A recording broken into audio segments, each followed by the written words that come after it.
let's go ahead and let's dive into the app. Let's take a look at what the platform looks like. What you see here are bubbles, and these bubbles have numbers that represent the number of controllers that are in this particular area.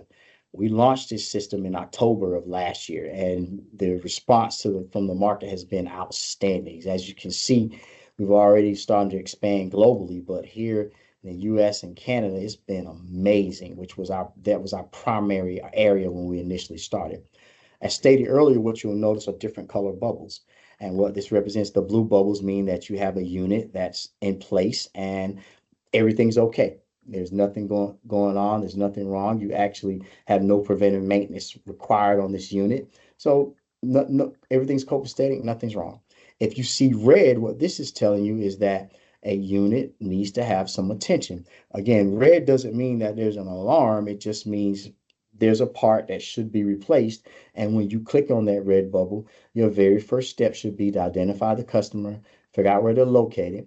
You take a look at the opportunities. That is the key word. FireProCare is going to create opportunities for it. And what you're going to find are a list of items that are plugged in here that should be replaced. And this is obviously an older unit, so it's never been none of the parts have ever been replaced. But this is where you get this chance to contact your customer and say, per the manufacturer, these items should have been replaced back in 2021, 2022, 2023. I'll be in the area. I can order these parts. Would you like for me to come in? This is your chance to create the opportunity to get in there and promote your service or sell your service, and to put this controller back in tip-top condition so that if something goes wrong, the system will operate as it is designed, as it is intended. Now, what I want to do now is move through the icons and show you what everything means. So this is our map view. If you're my age, you remember that we used to have to go to the convenience stores to pull out these maps to see where everything went. We didn't have the Google Maps and the electronic devices when I was younger, but this is the map view. You also have a list view that's going to show all controllers based on serial numbers, and just list them. And if you know what your controller is, you click on it and look at the details. It's no different than clicking on the bubble from the map.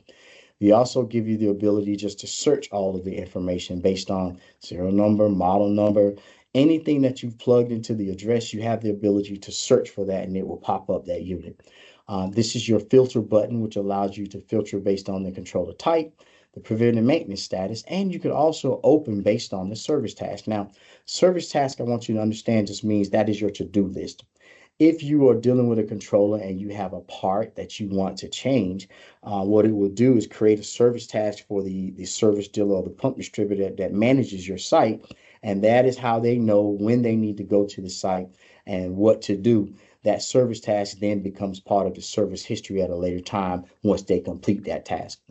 This is how you see your list of tasks. And again, I can see everything because I'm the director, but you would only see things that you have created for the controllers that are in your part.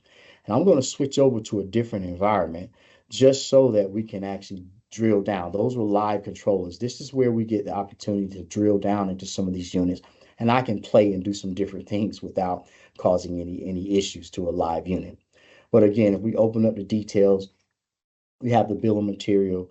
If we got a part and that part gets replaced, by an authorized service dealer, they basically put in the information, show that the service was completed, and confirm it.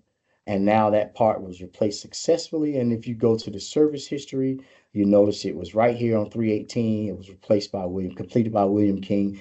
This helps us create this history, this timeline on what has been done to the panel. The key is to make sure that everyone is using FireProCare to do this. And it's just going to I can't tell you how many times when I was in the service industry, I would show up to a control panel and they say it doesn't work. And when we ask the question, well, what has been done to it, no one knows. And that still happens today. You show up, no one knows what happened, no one knows who did what, but at least with this, we have some idea on what has been done to the panel, and it helps us make some decisions on what could have happened and what may need to happen going forward. Very neat option for us, and we think everyone is going to enjoy that. So the other part that I like to talk about is here you can take a look at your service tasks, as you create them, your to-do list.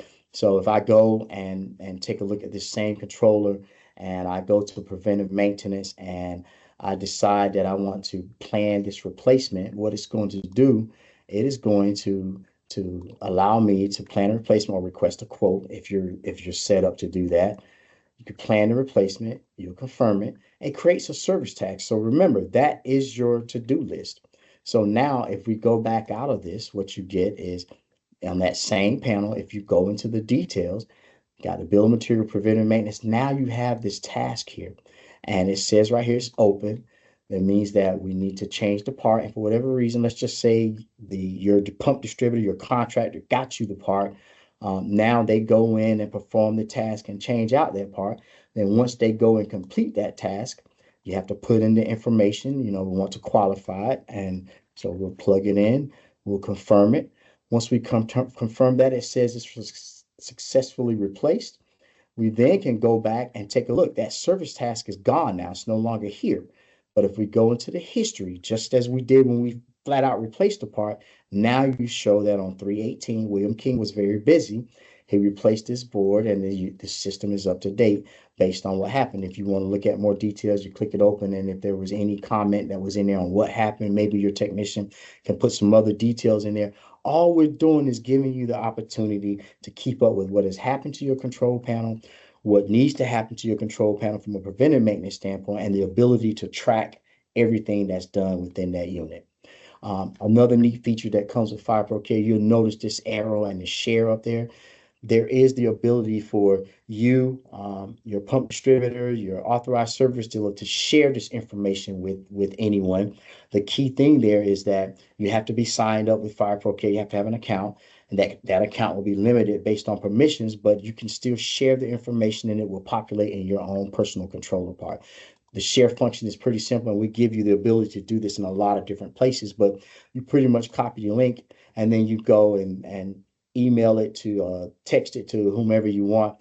Once they click that link, it's going to automatically dump that controller into their controller part, and now they will see the same thing that you see. Very neat feature, and like I said, you have that ability to do it in a lot of different places.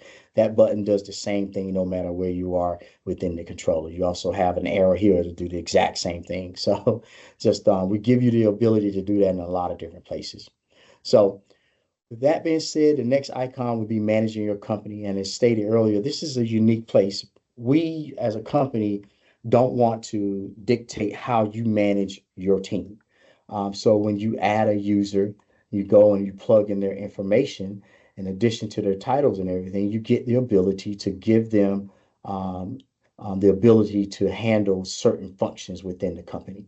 Not everyone will have all of these permissions, but this is where the sales channels and how you go to market is important, because if your supplier is the one that handles your parts, he will be the one to take care of ordering and sending you the actual part. Whereas if you are an end user, you don't necessarily need to get involved with that.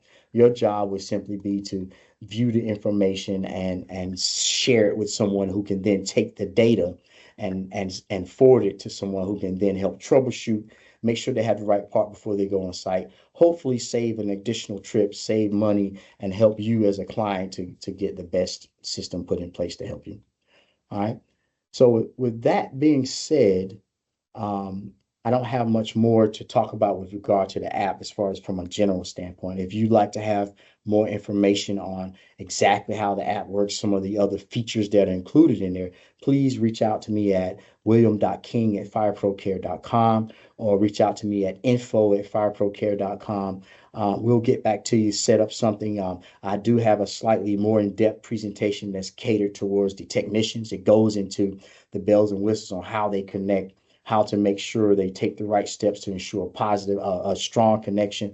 Those types of things are handled in a different version of the presentation, but definitely reach out. We'll set you up with something.